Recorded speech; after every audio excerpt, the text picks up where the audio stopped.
Amigos, seguimos con muchísimo más de Buenos Días Santo Domingo a través de N16, recordándoles como siempre que nos encontramos interactuando a través de la www.noticias16.com, a través de Buenos Días de Instagram y Noticias N16 en Facebook y en YouTube. Como es costumbre, cada miércoles el psiquiatra Mario Espinal está con nosotros para hablarnos en esta oportunidad del trastorno postraumático, también del trastorno bipolar que vamos a estar debatiendo en esta mañana. Mario, como siempre, un placer recibirte. Un placer, muchas gracias por la invitación. Cada vez que vengo a este programa me siento estimulado. Una de las partes favoritas de los miércoles es poder conversar y aclarar muchísimas dudas que existen en cuanto a los trastornos de salud mental para toda nuestra audiencia. Pero vamos a entrar de una vez en materia, vamos a conversar sobre el trastorno bipolar. Y primero hay que conceptualizarlo y definirlo para que las personas puedan saber, porque existen muchos mitos de ser bipolar o no. Muchas personas dicen a manera de juego o a manera de relajo que son bipolares cuando realmente no saben la gravedad del asunto.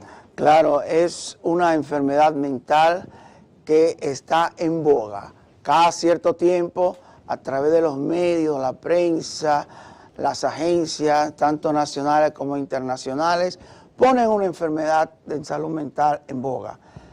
Esta vez está la bipolaridad, o mejor dicho, el trastorno afectivo bipolar. Ese es el nombre científico de las clasificaciones. ¿Pero qué es? ¿Por qué bipolar? Bueno, ser bipolar significa tener dos polos emocionales. Un polo de mucha excitabilidad, que es el polo maníaco, y un polo de depresión, de mucha inhibición, de mucha tranquilidad. Ahora bien, esos dos polos coinciden en un proceso enfermizo que se llama trastorno bipolar, el cual lo podemos dividir en tipo 1 en tipo 2. Fíjate una cosa, Carlos.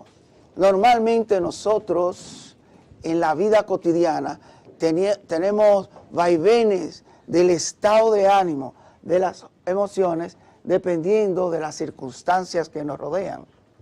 Y podemos lanzar una línea de eutimia o normalidad. Cuando el asunto se sale de esos límites, sea hacia la alta, es decir, hacia una excitación, hacia una euforia, el sentirse muy energético, estamos hablando de un proceso maníaco o hipomaníaco. Todo lo contrario, si es hacia la baja, es decir, que la persona se siente triste, decaída, fatigada, no queriendo salir de la casa, no queriendo tener contacto con nadie, pues tenemos lo que se llama la depresión bipolar.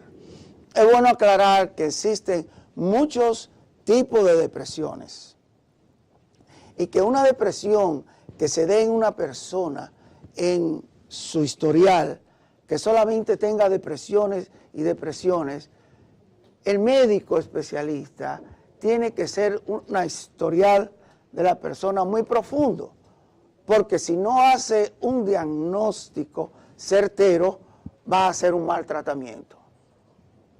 Hay personas en el argot médico que recetan medicamentos para la depresión y no se dan cuenta que están cometiendo terrible error cuando están tratando una depresión bipolar en vez de la otra depresión, que es la llamada depresión mayor o monopolar. Mario, hablamos de la depresión como una de las consecuencias de este trastorno bipolar, pero hay que hablar de cómo identificamos a una persona bipolar. Todos estamos exentos a estar rodeados o a estar en un ambiente en donde existe una persona con estas características. ¿Cuáles son las características y qué debemos hacer en caso de sospechar que estamos trabajando quizás o compartiendo con una persona bipolar?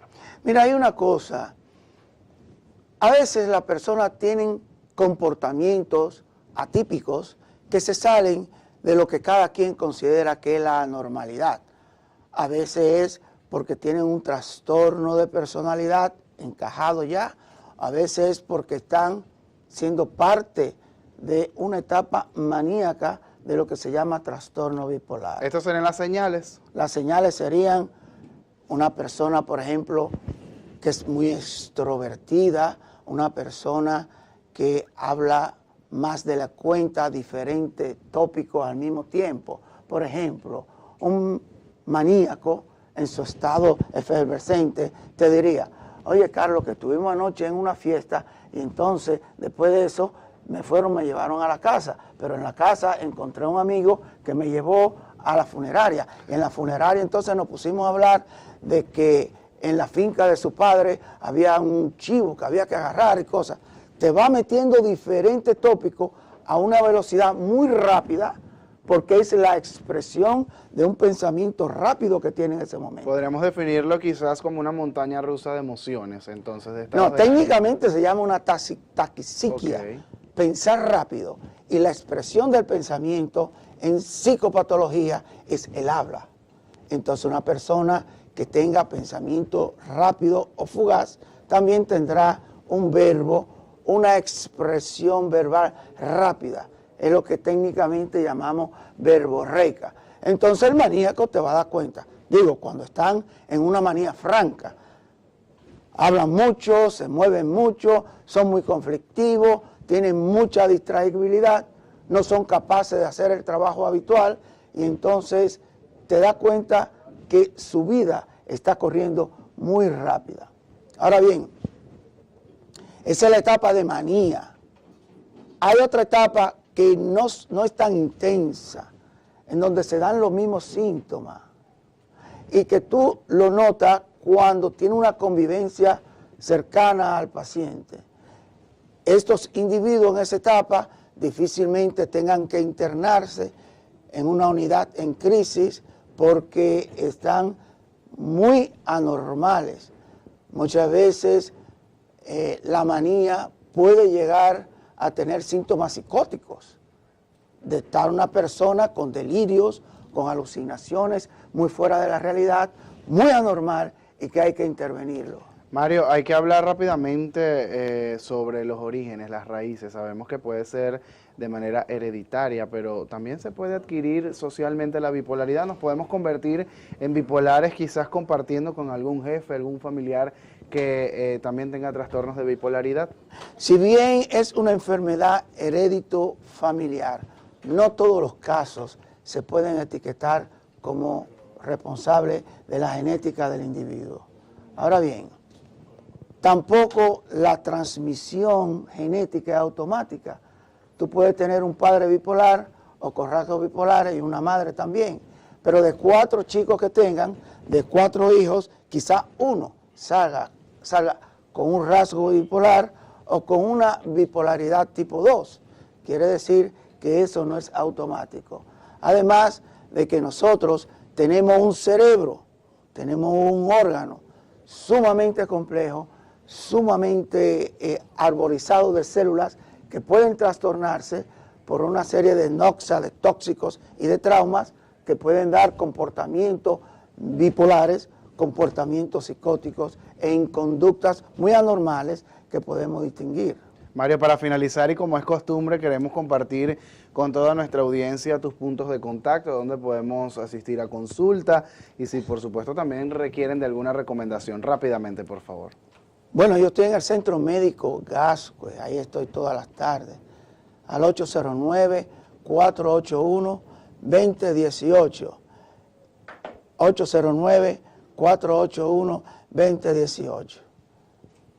Ahí estamos a las órdenes. Esperamos tenerte el próximo miércoles con otro tema interesante de la salud mental acá en Buenos Días Santo Domingo. Como siempre, un placer. Gracias. El psiquiatra Mario Espinal hablando sobre los trastornos bipolares, un tema en el cual nosotros aclaramos muchísimas de las dudas que ustedes hacen sentir a través de las redes sociales, a través de nuestros puntos de contacto. Nos vamos a lo social rápidamente, por supuesto nos trasladamos a lo que es la sección Entérate, con un buen invitado y las 2 bellísimas chicas que están a su cargo, que ya están listas para llevarles otra edición más de Entérate. Adelante.